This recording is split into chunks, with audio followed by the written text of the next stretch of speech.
தமிழா, உன் நாட்டின் வளம் கொள்ளை போவதை பார்.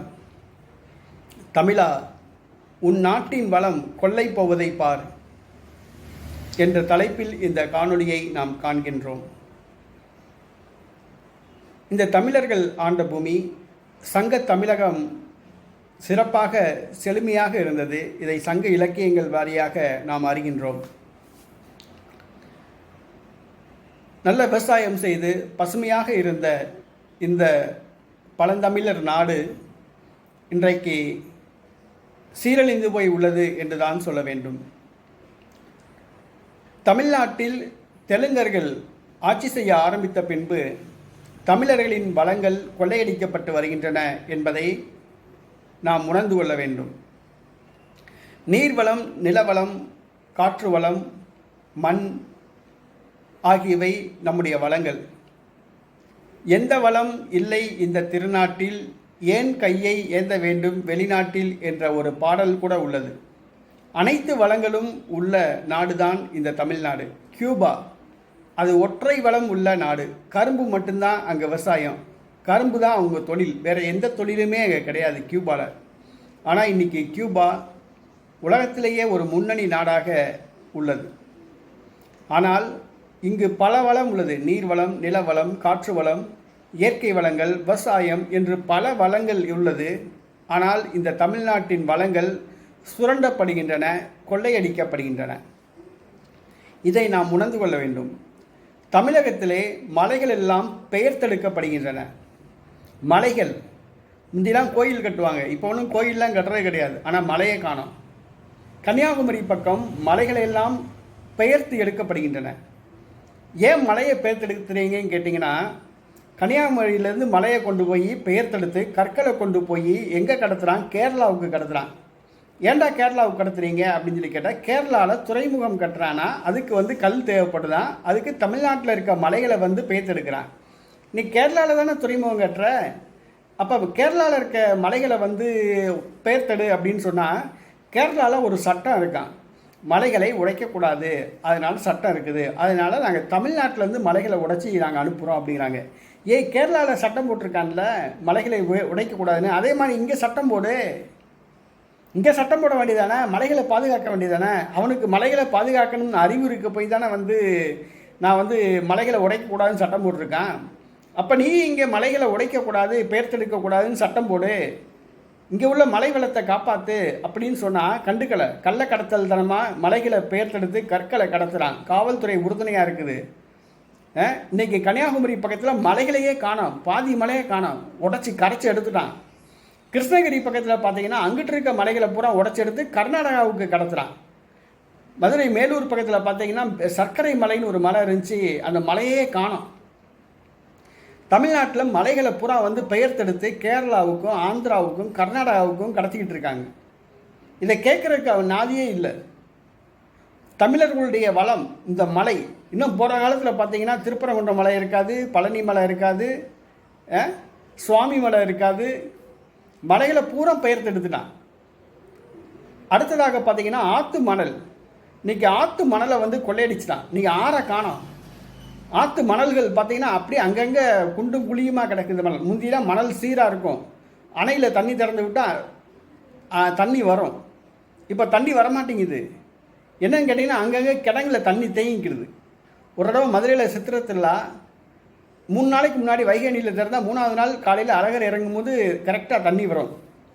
3 நாளைக்கு முன்னாடி திறந்து விட்றான், தரல, 5 நாள் கழித்து தான் தண்ணி வருது. என்னன்னு சொல்லி கேட்டிங்கன்னா, வழியில் பூரா மணலை பூரா திருடி குண்டும் குழியுமாக்கி தண்ணி பூரா மலையில் கிடங்குல தேங்கிக்கிருச்சு. மணலை பூரா கொள்ளையடிச்சிட்டான், ஆற்று மணலை பூரா கொள்ளையடிக்கிறான். இதை தடுத்த ஒரு விஏஓ கூட தூத்துக்குடியில் வெட்டி கொண்டுட்டாங்க.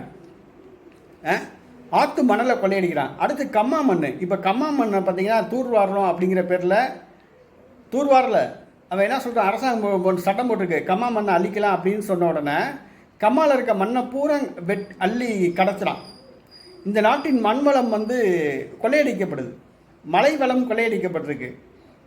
அடுத்து பார்த்தீங்கன்னா நீர்வளம் கொள்ளையடிக்கப்படுது. இந்த வெளிநாட்டு குளிர்பானங்கள் நிறுவனத்தை பூரா ஆத்தங்கரையில் கொண்டு போய் வச்சிட்டான். இந்த டொரினோ, பெப்சி, கொக்கோ கோலா, 7 அப்பு இப்படி வரிசையாக வெளிநாட்டு குளிர்பானங்களை பூரா கொண்டு வந்து வச்சிட்டான்.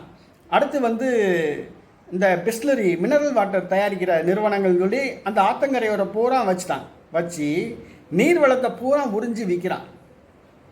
இன்றைக்கி தமிழ்நாட்டில் நீர்வளம் வந்து கொள்ளையடிக்கப்பட்டுருச்சு.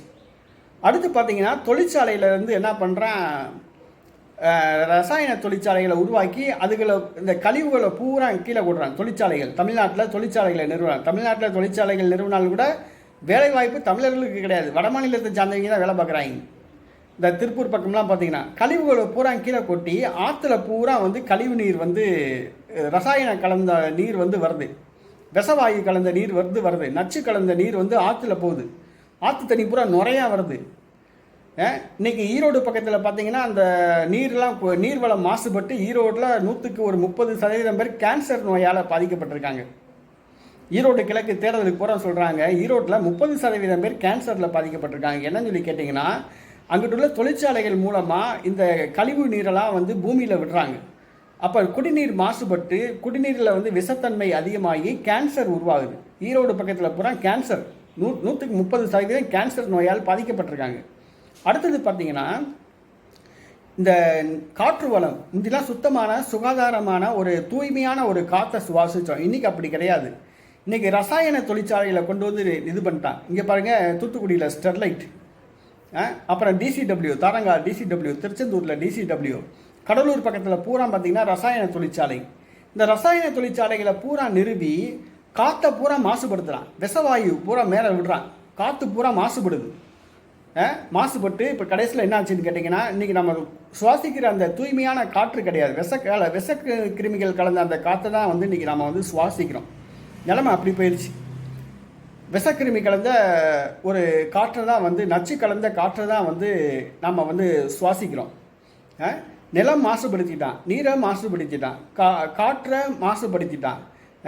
நீ அடுத்து பார்த்தீங்கன்னா விவசாயிகள்கிட்ட நிலத்தை பிடுங்குறான். என்னன்னு சொல்லி கேட்டால் நாங்கள் வந்து தொழிற்சாலை அரசாங்கம் வந்து தனியாருக்கு தொழிற்சாலை ஏற்படுத்தி தரணுங்கிறக்காக வேண்டி பொதுமக்கள்கிட்ட வந்து நிலத்தை கையகப்படுத்துகிறோம் அப்படின்னு சொல்லிட்டு விவசாய நிலத்தை பூரா பிடுங்குறான். பரந்தூர் விமான நிலையம் அதில் பார்த்தீங்கன்னா ஒரு 2000 ஏக்கர் நிலத்தை வந்து பறிமுதல் பண்ணுறான் விவசாயிகள்கிட்ட இருந்து. கிருஷ்ணகிரி பக்கத்தில் வந்து பார்த்திங்கன்னா தொழிற்பேட்டை அமைக்கிறோம்னு சொல்லிட்டு விவசாய நிலத்தை பூரா பிடுங்குறான். கடலூர் மாவட்டத்தில் பார்த்தீங்கன்னா நெய்வேலி லிக்னைட் கார்பரேஷன் 2வது சுரங்கம் அமைக்கிறோம்னு சொல்லிட்டு விவசாயிகள்கிட்ட நிலத்தை பிடுங்குறான். அப்போ இந்த விவசாய நிலங்களை பூரா பிடுங்கி இந்த தொழிற்சாலைகளை கொடுத்துட்டு இந்த மக்களை வந்து கேள்விக்குறியாக்குறான், நிராயுதபாணியாக்குறான், ஒரு பிச்சைக்காரங்களாக்குறாங்க. ஆக தமிழர்களுடைய இயற்கை வளம் பிடுங்கப்படுது. அதை நீங்கள் உணர்ந்து கொள்ளுங்க. நீர் மாசுபடுத்திட்டான், நிலத்தை மாசுபடுத்திட்டான், காற்றை மாசுபடுத்திட்டான், விவசாயத்தை அழிக்கிறான், ஆத்து மணலை களவாங்குறான். இந்த நாட்டில் உள்ள அனைத்து வளங்களும் கொள்ளையடிக்கப்படுகிறான். இதை தமிழர்கள் உணர வேண்டும். தமிழ்நாட்டுக்கு தமிழே ஆட்சிக்கு வரணும். அப்போ தான் வந்து இந்த மாதிரி தமிழ்நாட்டு மேலே அப்போ தான் அவனுக்கு அக்கறை இருக்கும். தெலுங்கனை கொண்டு வந்து தமிழ்நாட்டுக்கு முதலமைச்சர் ஆக்கணும்னா தமிழ்நாட்டு மேலே அவனுக்கு எப்படி அக்கறை இருக்கும்? இதுவரைக்கும் தமிழ்நாட்டில் முதலமைச்சராக இருந்த தமிழர்கள் 3 பேர் தான் தமிழர்கள்.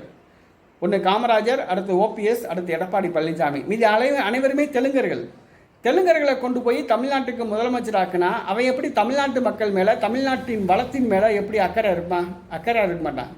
நாம் இருப்போம், ஆட்சி செஞ்சுட்டு போவோம். அதான் இப்போ நடந்துக்கிட்டு இருக்கு. தமிழர்களுடைய வளங்கள் எல்லாம் கொள்ளையடிக்கப்படுது. இதை தமிழர்கள் உணர்ந்து கொள்ள வேண்டும். தமிழ்நாட்டில் தமிழர்கள் ஆளக்கூடிய ஒரு ஆட்சி என்னைக்கு வருதோ அன்றைக்கி தான் தமிழ்நாடு பாதுகாக்கப்படும். முதல்ல நீங்கள் உணர்ந்து கொள்ளுங்க. தமிழ்நாட்டின் இயற்கை வளங்கள் கொள்ளையடிக்கப்படுது அப்படிங்கிறத தமிழர்கள் உணர்ந்து கொள்ள வேண்டும், விழித்து கொள்ள வேண்டும். இனியும் விழிக்காவிட்டால் தமிழ்நாட்டை நம்மால் யாருனாலும் காப்பாற்ற முடியாது.